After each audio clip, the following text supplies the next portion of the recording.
আসসালামু আলাইকুম, কেমন আছেন? আশা করি ভালো আছেন। আজকে আমরা আমাদের ধানের জমিতে কিছু ভিটামিন ব্যবহার করব, দস্তা, যেটার নাম হচ্ছে জিঙ্ক, ন্যাপ জিঙ্ক। যেগুলো আমরা জিঙ্ক কোনটায় যে আমাদের গরুর যে আমরা ব্যবহার করি ওটা যেমন সলিউশন সিরাপ, এগুলো হচ্ছে দানাদার জিঙ্ক, মানে ধানের জমির জন্য। এটা আপনি ধানে, পাটে, গমে, সরিষায়, ভুট্টায় সব কিছুতে ব্যবহার করতে পারবেন। তাই ন্যাপ জিঙ্ক এবং আমাদের ভিটামিন আছিল। আমরা এই জায়গায় আমাদের জমি 40%। 40%-এর জন্য আমরা আপনার 2 কেজি জিঙ্ক নিছি, অর্থাৎ দস্তা, এবং 2 কেজি ভিটামিন নিছি।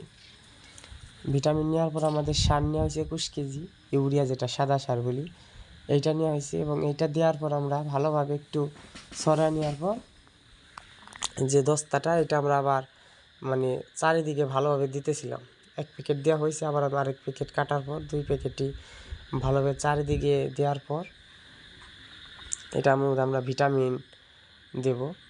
তো এখানে একটা কথা বলি, আপনারা যখন এভাবে মিশাবেন তখন সারটাও তো শুকনা এবং এই দস্তাটাও শুকনা, যার কারণে আপনার ভিটামিনটা ফাঁকি, যেটা এই যে এখন আপনারা দেখতে পাচ্ছেন এটা ফাঁকি একেবারে, এটা কিন্তু ধরতেছে না। যখন আপনার অল্প 20 কেজি সারের জন্য আপনারা 20 গ্রাম পানি নেবেন। 20 গ্রাম পানি নিয়ে ভালো করে সারগুলোর মধ্যে হালকা পাতলা করে ছিটিয়ে দিয়ে ভিটামিনগুলো দিলে হয় কি, যে আপনার ওই পানি এবং সারটা মিশে ভিটামিনটা আটকে ধরে রাখে, ঠিক আছে। তাছাড়া কিন্তু আপনি যদি শুধু শুকনোতা মিশাবে যান, তাহলে যে হবে এটা কি, সব ভিটামিন নিচে পড়ে যাবে। যখন আপনি সারের সাথে দস্তার সাথে মিশাবে যাবেন, ওরা কিন্তু ওই ফাঁকিটা কিন্তু নিচে চলে যাইব।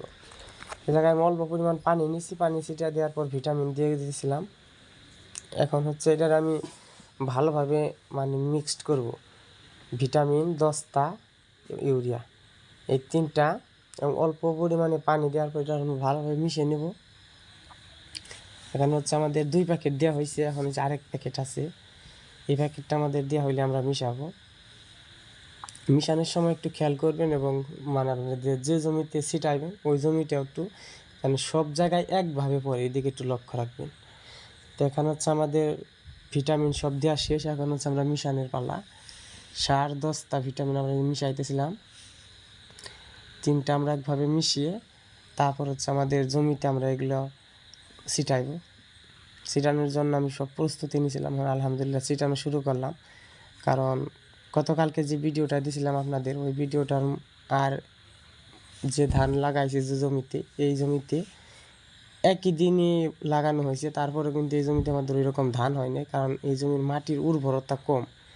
এই জমিতে আমি এর আগে ভুট্টা চাষ করছিলাম, সেমভাবেই ওইরকম ঘাস উর্বর পায়, উদ্ভিদ উর্বরতা কম। তো এর কারণে আমাদের এই জমিতে একটু সার, ভিটামিন প্রয়োগ বেশি করা লাগে। তো আলহামদুলিল্লাহ আল্লাহ পাক যা দেয় যথেষ্ট পরিমাণ।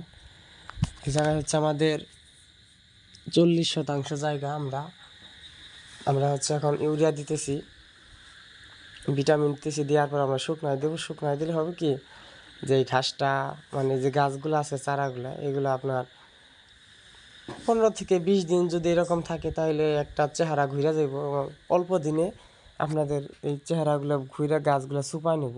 জিঙের কাজ আপনার ওর বৃদ্ধি করব, গাছের পুষিগুলো যেগুলো আছে ছোটো ছোটো, ওগুলো বৃদ্ধি করব। তো ইনশাল্লাহ পরবর্তীতে আপনাদেরকে এই ভিডিওগুলো আমরা দেবো যে কীরকম হয়েছে। ইনশাল্লাহ আপনাদের ভিডিওগুলো পাবেন। আল্লাহ হাফেজ।